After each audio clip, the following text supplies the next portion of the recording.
In 15 seconds. The views and opinions expressed in the following program do not necessarily reflect those of KXVS, the Voice of Stockton, or its parents, affiliates, management, and staff.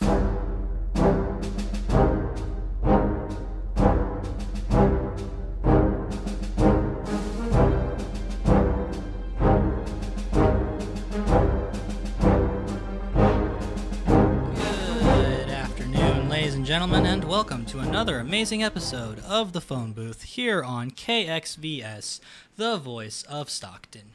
My name is Ed Heitman, and joining me in the studio today is my good friend and co-host, Brian Rodriguez. Hello. How you doing today, man? Pretty good, pretty good. Good to hear, good to hear. Now, for those of you out there who might be a little unfamiliar with what our show is all about, The Phone Booth is a show completely dedicated to the world of pop culture. Anything from movies to TV shows to video games to comic books. You name it, and we do our very best to cover it. Now, without further ado, let's dive right into what our first subject always is, the weekly recap. And in this segment, we usually just talk about some quick little news pieces that have passed by within the week. And I'll start. Reports are claiming that Annapurna Studios, the production company behind such works as Sorry to Bother You, Zero Dark 30, and just recently The Sisters Brothers, is supposedly struggling financially. Annapurna Studios is run by Megan Ellison, daughter of Oracle co-founder Larry Ellison, who put a good deal of money into his daughter's company. However, rumor has it, he hasn't been pleased with the recent number of box office flops that have come out of Annapurna, and he has, supposedly, decided to cease funding the company. These are, of course, reports, as people inside the company claim the company is doing business as usual. I find this a little bizarre because when it comes to Annapurna Studios, I always thought that company was doing fairly well, you know, especially with some of the works that came out. I know that Zero Dark 30 was a huge success when it had come out in theaters. Yeah, Zero Dark 30 did well. From what I've been hearing, Sorry to Bother's been doing well. The problem is that for every movie they do that does well, there are like 5 or 6 that don't. Because basically what they want to do at Annapurna is film creators' passion projects. You know, those niche projects that won't reach a wide audience. Mm-hmm. But the problem is they spend way too much money on them. They'll spend, millions of dollars or hundreds of millions on something that gets, 8 million back at the box office because they're niche titles. Oh yeah, that has definitely been a problem amongst people in Annapurna Studios. In fact, people have claimed that Miss Ellison, when she would work on films, people would let her know that she won't make too much money off of it, and she essentially said, I don't care whether or not we make a ton of money off of that, which is not how you really run a production company. On the one hand, it's admirable that she's, she wants to make these artist visions, and that's really nice that there's someone out there trying to fund it. But when you're a business, especially when you're a business playing with someone else's money who's invested in you, you don't get to do that. If it's your own money and you just want to give it to, an artist to make their dream project, that's great. You know what? Go ahead and do that. But you have investors. You have people you answer to. So you don't just get to, say, I don't care if we make money on this in a business like that. Yeah, and it is unfortunate, but a couple of the projects from Annapurna Studios have been they haven't been doing too well in the box office. I know recently The Sisters Brothers had come out. I believe we discussed the trailer in one of our previous episodes. Mm-hmm. They spent, I believe, around $30 million to get the movie made. And so far in the box office, they've barely even made $1 million back. They made $800,000 before they left the box office after a 3-week run. It was... They lost around $29 million on that. Yeah. I mean, not even counting the marketing budget, which I never really saw ads for it, so I'm not sure how big the marketing budget was. I never saw any ads either. I saw, the trailer, and that was about it. Yeah. But, all in all, it's unfortunate to hear that a production studio isn't really doing too well financially. Of course, there's always a comeback occasionally. I believe her father said that he was going to try and put a little bit more involvement into the production studio, perhaps. He'd probably have a bit more control over what's going on there. Yeah. And maybe that would save it, maybe it won't, but, I mean, if anything happens, we'll definitely report it to you guys in future episodes. So without further ado, I'll pass it along to my good friend Brian. Iron Fist, the Netflix series based off the Marvel comic, has been canceled. Which isn't really that surprising. The first season of Iron Fist premiered a few years ago to really, really negative reviews from everything from the casting choices, the directing, the action, the story. I mean, I sat through it, and I can say that is, like, I think 13 hours of my life I'm never getting back. It was so bad on so many levels. And the second season released just over a month ago, which I haven't watched because of how bad the first season was. I heard it was a lot better, but apparently it wasn't enough to save the show. This is actually the first Netflix Marvel project to get officially canceled. I thought that title would go to The Defenders. The Defenders has not been officially canceled. A lot of people that worked on it and know about the inner workings have said it's probably never going to get a second season, but it's not been officially canceled. So far only Iron Fist, because Netflix and Marvel released a joint statement saying, yeah, we're not making any more of this. But they did leave the door open to Danny Rand appearing in other projects, basically. Well, I mean, honestly, it's not that much of a surprise to me that it's not too much of a surprise to me that Iron Fist it got canceled, because it seems that fans were not really pleased at all with Iron Fist from season 1, and even when season 2 had come out, like, only a small amount of people who came around to watch the first season decided to watch the second season. Yeah. Just because, again, that was due to a multitude of different issues. I know it had something to do with the casting for a moment. It also had something to do with the pacing of the series and all that stuff. Pacing was so bad. It was like a 6-episode series stretched into 12. Oh gosh. Yeah. That's awful. Well, anyways, in decent news over at DC, James Gunn, former director of Marvel's Guardians of the Galaxy, will now be writing and reports claim to be directing Suicide Squad 2 over at Warner Brothers. Now, Gunn claims that Suicide Squad 2 will be a bit of a retelling of the DC universe, and that actually sounds pretty interesting, seeing as there's already a DC film taking place outside of the universe with Joaquin Phoenix's Joker film. And then I'm pretty sure that the DC Universe streaming service isn't really correlated with the cinematic universe. But all in all, it seems interesting. Now, while some people are excited that James Gunn is going to be directing Suicide Squad 2, there are others who are not looking forward to seeing him partner up with DC, especially due to the controversy that had him fired when numerous tweets containing very graphic dark humor had surfaced on him recently around the time of San Diego Comic-Con. Mm-hmm. A few days before. Mm-hmm.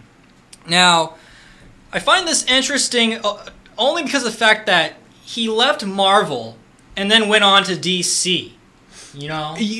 I like to imagine there were DC executives sitting in a boardroom and they saw the news pop up and they all just sort of lunged for their phones and their wallets saying, call him and give him all the money. We need him. We need a good movie. That's what it seems like, because from what I had heard around the time that he had been fired, production companies like Warner Brothers had been like drooling from the mouth over the idea that James Gunn would be available to do some kind of film for them. Mm-hmm. You know, and he did have a movie in the works that got delayed, and he's working on a horror film at the moment as well. But the fact that he moved to DC, of all places, the opponent of Marvel in itself, you know, I'm pretty sure people over at Marvel are concerned mainly due to the fact that James Gunn has the capacity to alter the current tone that a cinematic universe has. Because I remember that the minute he did Guardians of the Galaxy, as soon as that dropped out, it was like the whole MCU, its tone had changed. I mean, he probably significantly changed the tone of Suicide Squad. Oh, yeah. At least half of it. The other half was a dreary nightmare. Oh, yeah.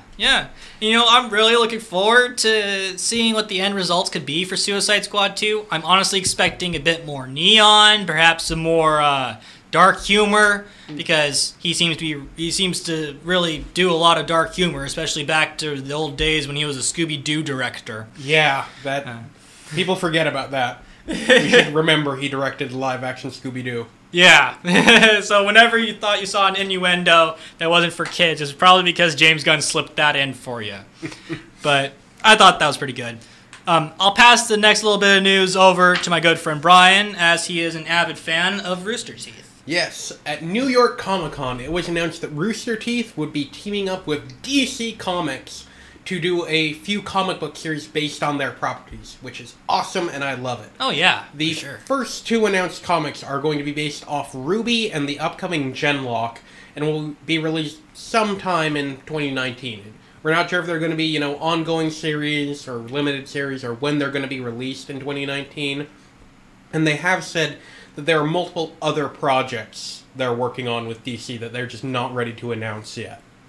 To be honest, I'm looking forward to it. Yeah. I don't really know too much about Genlock yet, so I'm still kind of I'm excited, but I'm still waiting to see the first episode to really get my opinion wrapped around it. But the fact that Ruby is finally getting comics is something that I've kind of been waiting for a good minute. Yeah. Because I know that they have manga, and the manga kind of it sticks to the story, but also kind of has its own little plot lines that are buried in there and whatnot, which is fun and all. But with a show that has the potential to be as action-packed as Ruby is, that is a show that just needs to be in a comic book. Yeah, I think a problem Ruby has with its story right now, besides there are some writing issues, is they've done a lot of world building, but they can only focus on a narrow set of it with the main storyline, and they have said that the comic book will be exploring the world more. Yeah. So hopefully we get, explorations of other characters that don't really have a purpose on the show right now, but fans still like Neo or Torchwick or... Yeah. That's one thing that I'm looking forward to, too, because it gives the opportunity to give a voice to some of the characters that we didn't really get too much exposure of. I mean, I know I enjoyed Torchwick when he was introduced in volumes 1 and 2. I think he might have been in 3 for a minute. He was at the very end of 3 before he got killed. And he was essentially the Joker of that whole show. He was just that nefarious person on the sidelines, kind of manipulating an overall plot and whatnot. I think he was a bit closer to the Penguin. He was a bit saner than the Joker. A little saner, yeah, around the lines of the Penguin. But the fact that he had just he had very little exposure, and then they got rid of him so quickly. I was he had the potential for a really big villain arc. And I mean, his arc, he did have a villain arc in Ruby, but it didn't feel as big as he had the potential to be. But the fact that more people are getting exposure in that universe is great. And I also heard that they might be doing some crossovers with actual DC characters. Nothing on that has been confirmed. 2 of the voice actresses are campaigning for it pretty hard. Blake's voice actress wants Blake to have a crossover with Catwoman.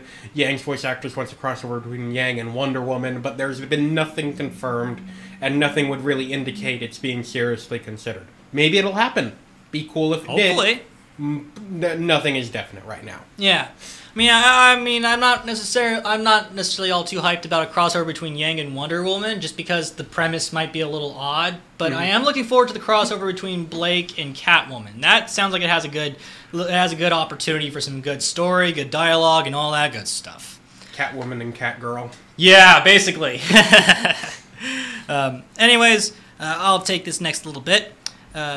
Speaking of Netflix, they've recently made several casting announcements for the Witcher series. It has been announced that Freya Allan will be playing Ciri, while Anya Chalotra will be playing Yennefer. I hope I didn't butcher that name. I think it's Chalotra? Chalotra? Okay, that was my second shot. The Netflix series will be based on the book series by Andrzej Sapkowski, as opposed of the video game series. Yeah. Now, I'm glad that they finally got to show some more casting for the Witcher series, because for the longest part, all we had was the fact that Henry Cavill was cast as the main character. And that's still something I'm a little iffy on why they chose chose him. I'm apprehensive about it, but I'm not nearly as down on it as I was at the beginning. Yeah, and I mean, who they cast for Ciri and Yennefer, they seem like good casting choices. Freya Allan is a fairly new actress, and I don't know much about Anya Chalotra. Yeah. Of course, this hopefully will settle a little bit of the dust that's been in the Witcher community, because I know that there was this huge uproar over who should be cast as Ciri. There was a little bit of controversy. People thought that they were going to cast a what's the term they use? It was a BAME or something. basically a diverse actress to play the role. And Yeah. I honestly would have had no problem with that. I'm looking forward to just seeing the Witcher series in general because I never got to play the games, and this show it sounds really good if it's based off the books. Yeah. You know, so the fact that I got to see who's playing as who, even though I haven't seen the side-by-side comparisons of these characters yet, it seems pretty good. The only thing that seems to be bothering people is the fact that the actress who's playing as Yennefer looks a little too young for the character's parts. Well, again, we're basing this off sort of the video games, because there wasn't really much. There was a brief TV series in Poland. I'm not sure if it ever made it out of Poland. There was a TV series? Yeah, Der Hexer.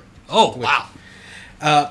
Anyway, it looks like the actress who's playing Ciri is actually a bit younger than we saw Ciri portrayed in the games, and I think that's a lot of where fans are basing their, appearances. So I think this probably takes place earlier in the timeline than the games. I mean, if it's based off the books, then it would be, because the games are a sequel to the books. Mm-hmm. And actually, we do know that Yennefer does use some magic to make herself appear younger than she actually is. We don't know how old she is, but that's actually a big thing with witches, is that they can be hundreds of years old, but they can still appear like they're in their 20s. Oh, wow. I didn't know about that little bit. Mm-hmm. Well, anyways, I think it's a good casting choice. I'm looking forward to seeing, hopefully, a trailer at some point in time. We might get it next year. We're not probably going to get one this year just because it's so close to the end. And usually those kind of trailers are best saved for the beginning of the year. I don't think filming's even begun yet. With casting announcement this big being made right now, I think we're probably going to be a while. I think we're still in the pre-production phase of this series. Anyways, I'll pass this last little news topic over to my friend Brian. Okay, so we've talked about the fall of Telltale on this show before, many times. It's unfortunate. About half of which you actually heard. Mm-hmm. Anyway, so we know that Telltale Games is almost on the brink of closing down. It laid off most of its employees. It's getting sued. It canceled most of its games, including the final season of The Walking Dead. Mm-hmm. However, it looks like there's a glimmer of hope for fans of the game series, or the series in general. Mm-hmm. Robert Kirkman himself, the creator of The Walking Dead, announced at New York Comic Con that his entertainment company, Skybound, has acquired the rights to the Walking Dead episodic series back from Telltale, and they will be working with some of the original developers to get the series finished, essentially. We don't know what form that will take in, if it's going to be, the next 2 episodes of the series, if it's just going to be 1 episode to wrap everything up, or we're not sure what it's going to look like. It may not even be a game at all. It may end up being, a comic series or whatever. We just don't know. But there is effort being made to finish out this story. You know what? I'm really glad about that, because when Telltale closed, a ton of the games that they were going to work on had been canceled. They were going to do another Game of Thrones. They were supposed to be working on a Stranger Things video game that was in the works. They saved like a small little smidgen of crew members to work on the Minecraft story mode project with Netflix, and half of them got cut as well. Yeah. But the thing that most people were extremely upset about, at least product-wise, because a lot of us are upset about people losing their jobs. But with the games, what people were most upset about was The Walking Dead, the final season. Due to the fact that trailers had already dropped, people had already got their hands on the game and everything, and then it was supposed to just be cut. Like, they just, sorry guys, we can't make the final episodes. We're done. You'll have to leave it to your imagination. And that's the worst thing to do to a gamer, is like just stop the story halfway and be like, just imagine how it ends. You'll be good. Yeah, it happens to a lot of game series, and it's really weird. It's not even that they were, building it up and then it got canceled. It already had an episode released. Telltale started closing down a few days before the second episode was supposed to be released. This wasn't like they just, they overhyped the game and then had to cancel it. This was a game that was out, that was being, it's just insane, really. It really is. So I'm really glad that it was saved. That at least we get at least the final Telltale game that ever came out will at least be finished and not just chopped at the at the cutting board. Well, anyways, ladies and gentlemen, that about does it for our weekly wrap up. So it's time to enter our next little segment, which is Trailer Talk. In this segment, Brian and I will talk about some of the latest trailers to have dropped within the week. Feel free to share your opinions with us, what you thought about the trailer if you had seen it. Now, The first trailer that we have to talk about, of course, the one that everybody's been talking about this week, is the teaser trailer to the live-action Aladdin movie. The release date is May 24th, 2019. It's starring Billy Magnussen, Will Smith, Naomi Scott, and others. And the synopsis is, well, exactly what you think it is, a live-action retelling of the 1992 Disney film of the same name, directed by Guy Ritchie.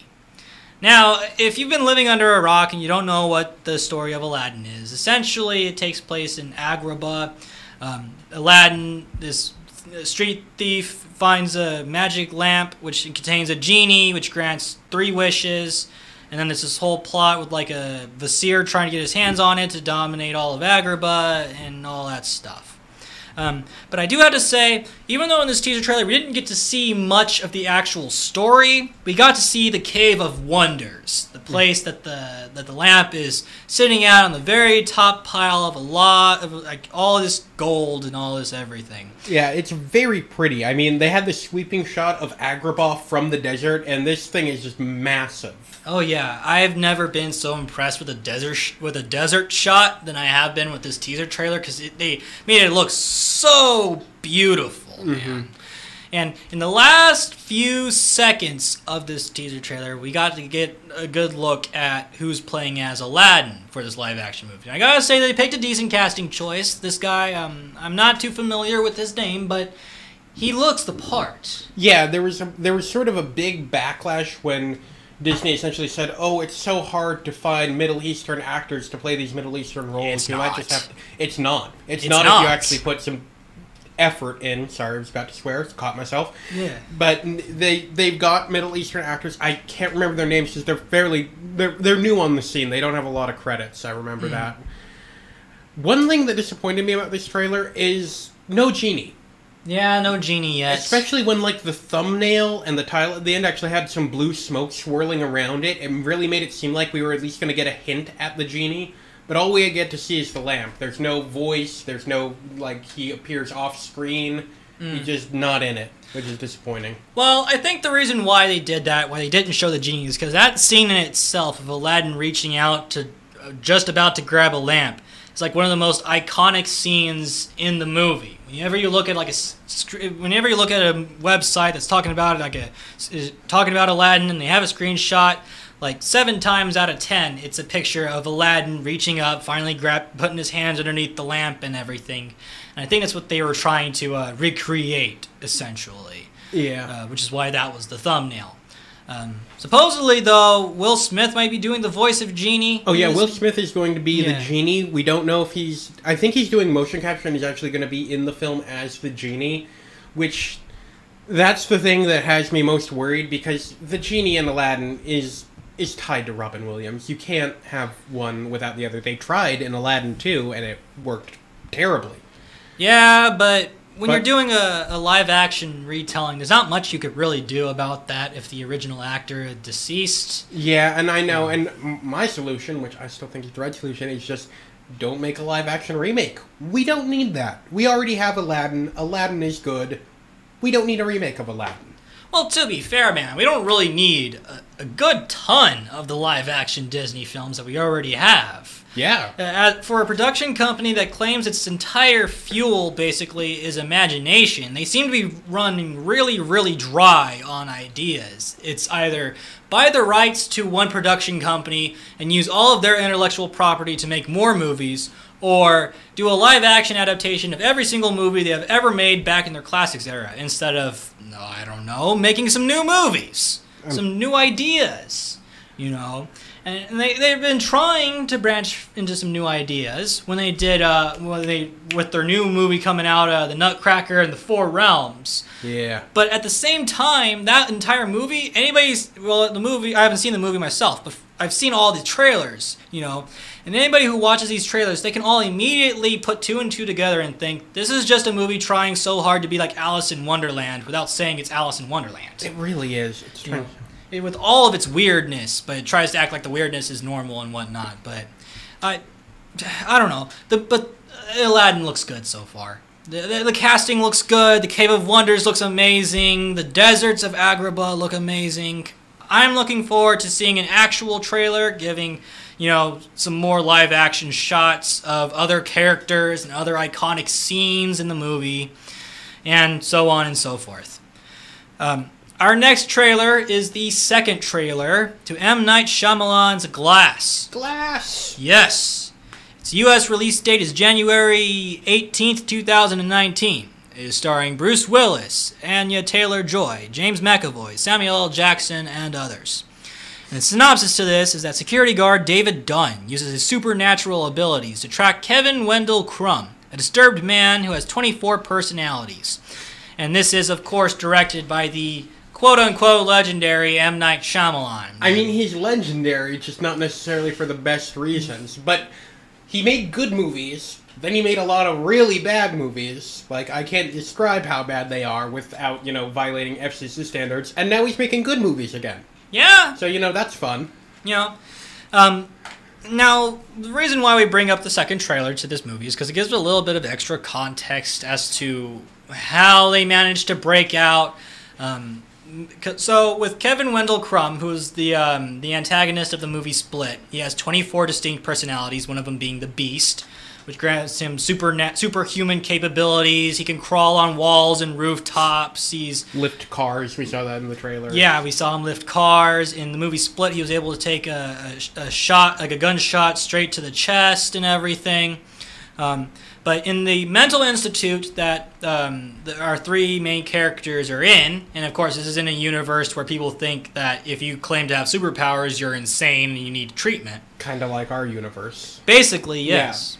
Yeah. In this institution, the way that they deal with Kevin Wendell Crumb is that they have all these different flash bulbs, like from photo shoots and everything, all lined up.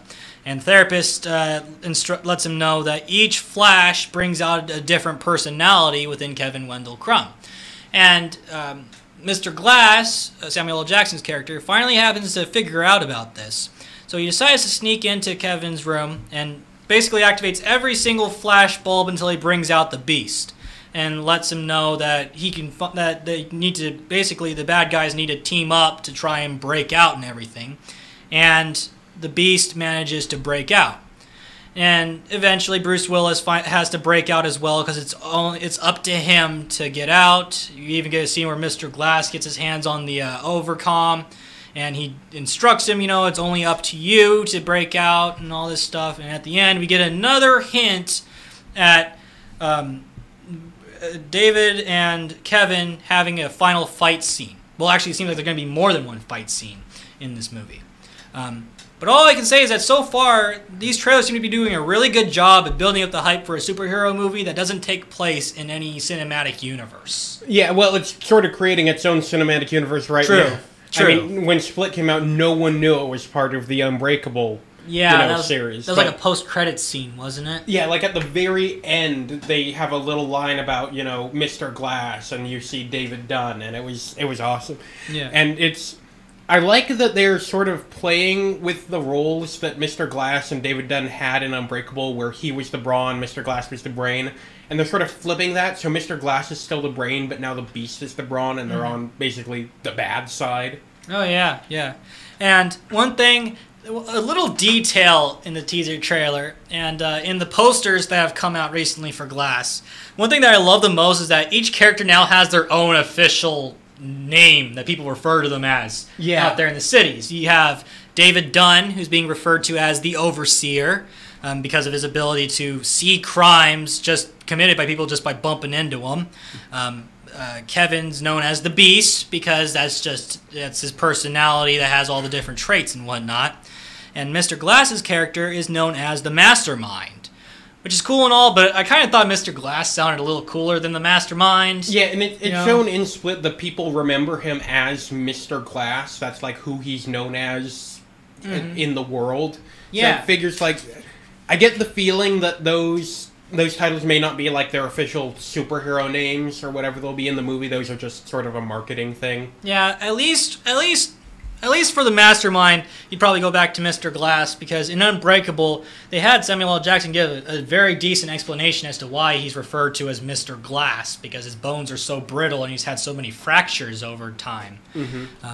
But all in all, it looks like a good trailer. I'm really looking forward to this movie when it finally comes out. I'm sure a lot of people are excited for this movie to come out. Yeah. And if this is building a universe, I'm pretty interested in finding out what the next addition to the Shyamalanian universe will be. I kind of hope he doesn't try to force it to be this big thing. I mean, if the story ends with Glass, I hope it just ends. He doesn't make another movie just to continue it.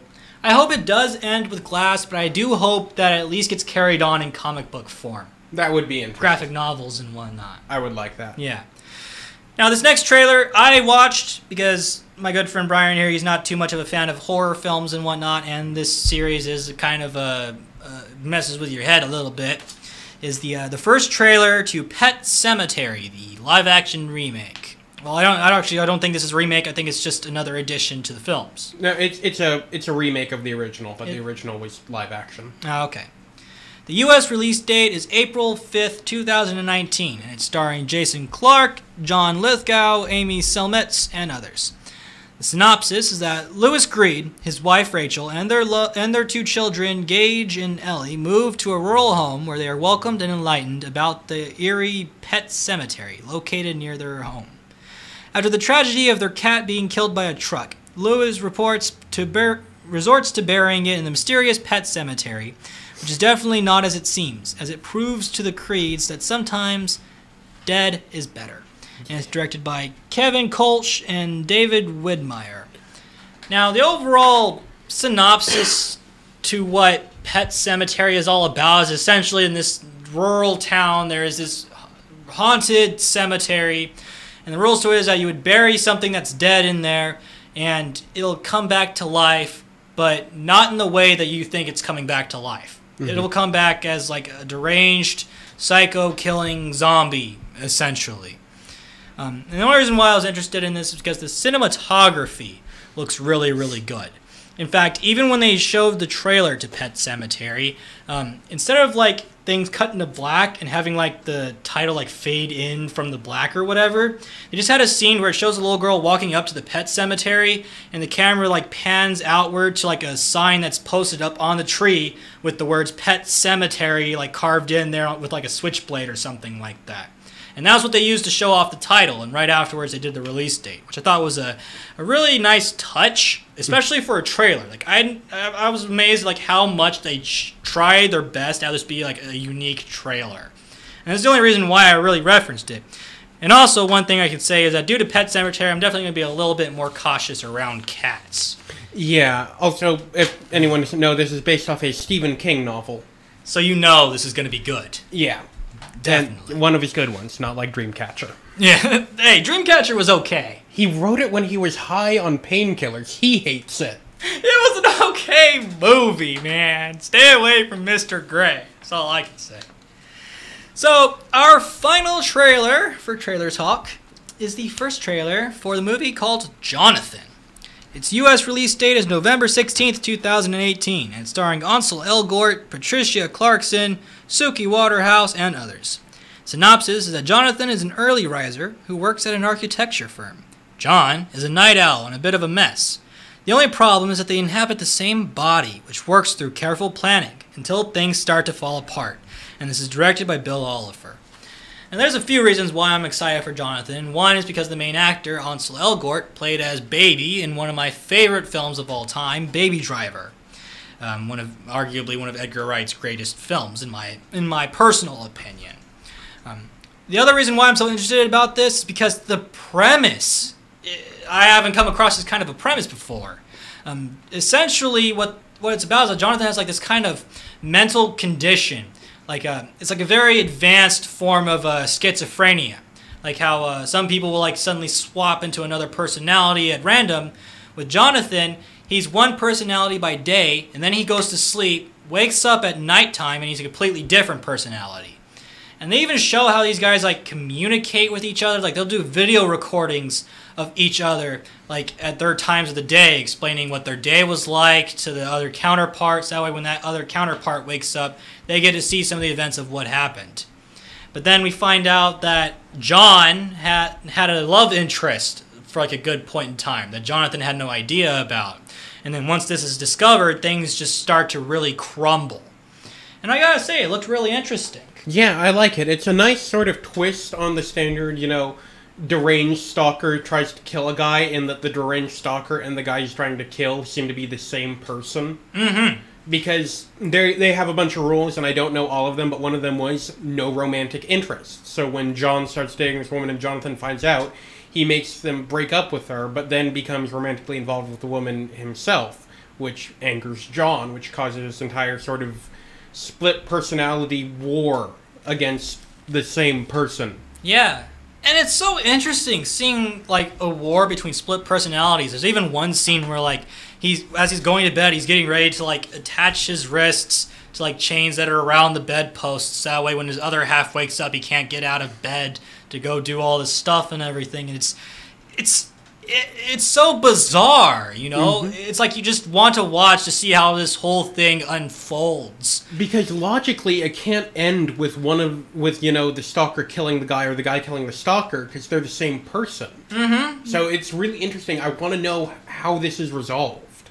Yeah, honestly, and I don't know. It seems really good. That about does it for Trailer Talk, ladies and gentlemen. Let us, if you've seen any of these trailers, let us know what you think in the comment section below, or you could let us know on our Facebook page at the phone booth. So without further ado, let's go into our discussion pieces for today's episode. Now, the first topic I find important because it kind of its topic is basically how gamers and social media kind of have this balance that are going on, but then it also points out the flaws with gaming and social media. Now, for those of you who aren't aware, Elite Dangerous is a spaceship simulator game. You can fly around in the galaxy, you can trade with other players, and you can even engage in combat. It's kind of like EVE Online, but I heard it's not as complicated as EVE Online is. Yeah, it's less resource management, more space trucker. Yeah. So in the game, there's an alien race that is known as the, now where did I set that? The Thargoids. Well, on October 4th, it was National Poetry Day, and the Elite Dangerous Twitter account had made a short but sweet little contribution to that day with a poem of their own, and this is their poem. There once was a pilot from Lave, who wasn't particularly brave. He encountered a Thargoid who he tried to avoid, but now he's 1 foot in the grave. And that's actually nice. I like that. It's a good one. So Tim Wellens, an avid player of Elite Dangerous, he decided to respond to this little poem with a little poem of his own. And this is what he said. Roses are red, violets are blue. Thargoid or foe, I will come to kill you. 07. That one wasn't quite as good. It wasn't quite as good. Unfortunately, it would seem as though Twitter would suspend this guy's account because of the poem, because it misinterpreted it as a call to violence. One thing about Twitter's policies is that you can't make threats towards people. And, I can see how Twitter's bot would flag this as a call to violence or a threat of some sort. I mean, it is, a threat against a fictional race, but it is still one. So a lot of people are saying, oh, look how stupid Twitter's bot is for flagging this. I'd say it's working as intended. Maybe it could use a little fine-tuning, but I think it was actually right to flag this. Oh, yeah. That part is completely reasonable. But apparently this guy had been trying his best to reach Twitter for like 6 days. He responded to them saying, I was talking about an alien race in a video game. I didn't actually try and make no call to violence against any actual person out there.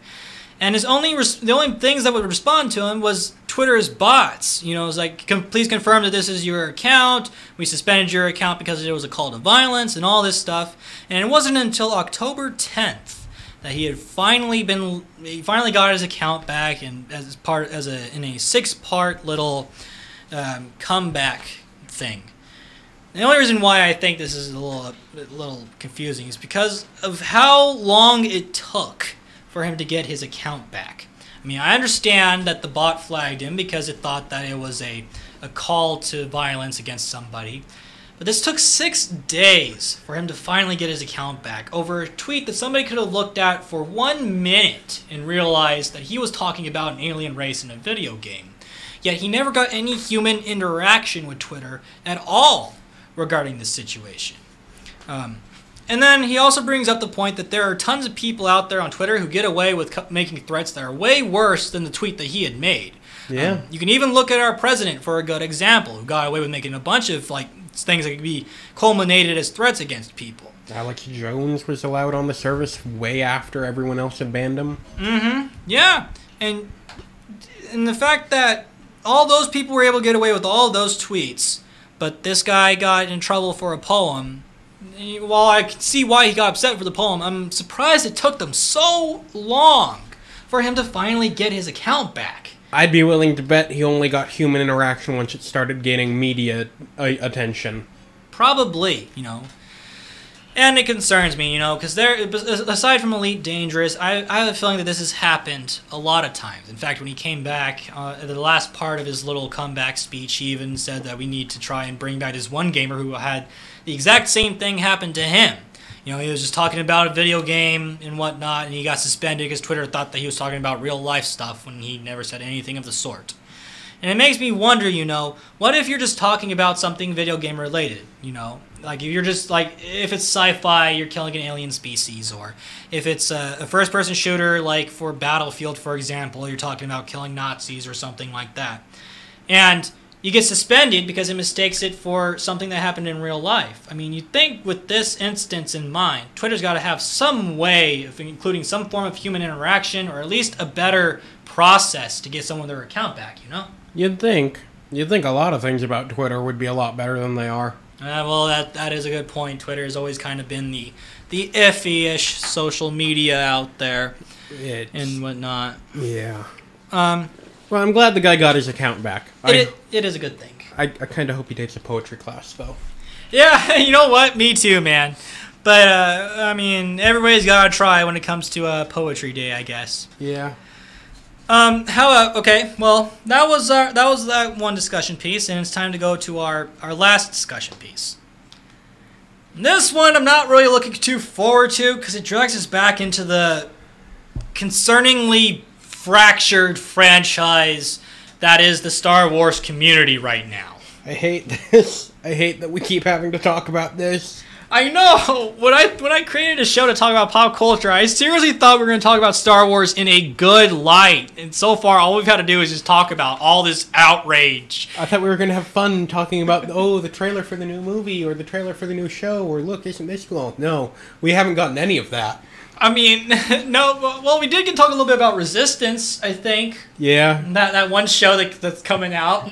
That everyone seems to hate, according to YouTube. Oh, man. Well, recently, on October 12th, writer Chuck Wendig was fired from Marvel and Star Wars over his recent behavior on Twitter. Wendig was recently working on the Star Wars Shadow of Vader series of comics, as well as an unannounced Star Wars project that he couldn't name at this point in time on his account. His tweets recently have been divisive amongst the Star Wars community, some seeing it as fighting the good fight, claiming how upset he is against the conservative party and alt-right people and whatnot. And others, they see it as a call to violence. I believe he said that certain people can eat a boot covered in feces and whatnot. Yeah. And I bring this topic because it's a very tricky thing to analyze, this situation. So I read some of his tweets. I haven't read all of them, but I've read some of the, what could be considered the concerning ones. And I don't think their goal is to violence, but I do think their cause for Disney, the story is that Marvel wanted him fired, but not necessarily Lucasfilm. I do understand why they fired him, because he's a known writer for their, franchise. He's actually really well known. He wrote a trilogy of books connecting the Return of the Jedi to The Force Awakens. He's one of their big writers right now. So he is representing Star Wars and Lucasfilm, and to a certain extent Disney. And, it's his personal Twitter account. He's allowed to tweet how he wants, but he also has to accept that there could be repercussions for that. Mm-hmm. And another reason why this is kind of difficult to analyze is because people who are fans of Chuck, they've recently tried to create a boycott against Star Wars comics, telling people don't buy the comics. The company, they got rid of a really good person because he was just getting his opinion out and whatnot, and they tried to silence him and whatnot. And while I understand their concern, that is so close to a Jessica Price situation right there. Somebody getting really, really upset, getting really vocal on their account, they get fired from their company, and then people get upset at the company because they got rid of that person for being a little too aggressive on their social media accounts. Yeah. But see, I don't think Marvel could have handled this better. They essentially, called the guy, said, "Hey, we can't do this. You're fired." And this didn't really come out until he started blogging and tweeting about it. And he has been actually fairly nice about it. He hasn't been attacking anyone at not DC. He has Disney been pretty nice about it. Yeah, and he's just been saying, this is what's happening. This is how it's going. Some other people have been aggressive towards Marvel on his behalf, but he himself has not been. Yeah, the main person who seems to be leading the boycott is the Making Star Wars Twitter account. And that just kind of caused a ripple of other people to want to boycott. But at the same time, it also caused a ripple of other people saying, no, we don't want to boycott. We want to help Star Wars with its comic books. We don't want a company that's always been a very diverse, very liberal company to suddenly get shut down because people were upset over one person's decisions and whatnot, And I agree with what those people are saying, It is a shame that Chuck Wendig had to leave. He is a very big name in the Star Wars community. He's a good writer. I like him. Yeah, he's a very good writer. And the fact that he had to leave is very unfortunate. But at the same time, you can't get upset over that fact and then potentially impact the careers of everybody else who's involved in the Star Wars franchise, because they already have enough that they have to deal with already. They just recently finally managed to shrug off like 80% of the debris that was from the whole Last Jedi controversy and everything. They're finally starting to be able to move forward. We're finally getting information about Episode 9. People are finally starting to get back on track, being excited for the franchise. We don't need another controversy. We don't need the whole Star Wars company to lose more money, So, but I mean, all in all, I hope Chuck Wendig finds more work. He is a really good writer, and it would be a huge shame if he wasn't able to find work somewhere else. Hopefully Dark Horse perhaps would let him work over there, because I know the Dark Horse dabbled in some Star Wars comics in the past, and even though he might not be able to do Star Wars, he might just be interested in his writing talent in general. Yeah. I mean, all in all, that's all I can really say. What are your thoughts, man? It's unfortunate he got fired, but it's hard for me to be mad at Marvel or Disney or whoever eventually made the decision. Because, this isn't a free speech issue as much as some people are trying to put it into.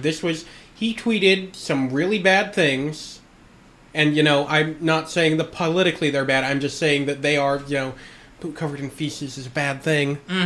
And he got fired for it. It happens a lot. And, it just happens that the tweets were politically inclined. Yeah. And if it is in fact Marvel that didn't want him working there, maybe Lucasfilm would hire him to write more Star Wars books away from Marvel. I mean, I'm not saying there have been crazier things have happened. Hopefully it happens. It may not because of the entire thing happening right now, and it's hard to describe it as anything other than a thing, like the James Gunn thing. Gosh. Man, well, anyways, ladies and gentlemen, that about does it for today's episode of The Phone Booth here on The Voice of Stockton on KXVS Radio.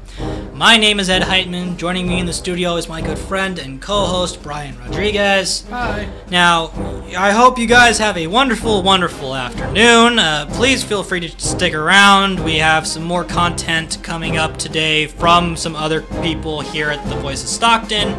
But without further ado, you guys just have yourselves a wonderful, wonderful afternoon.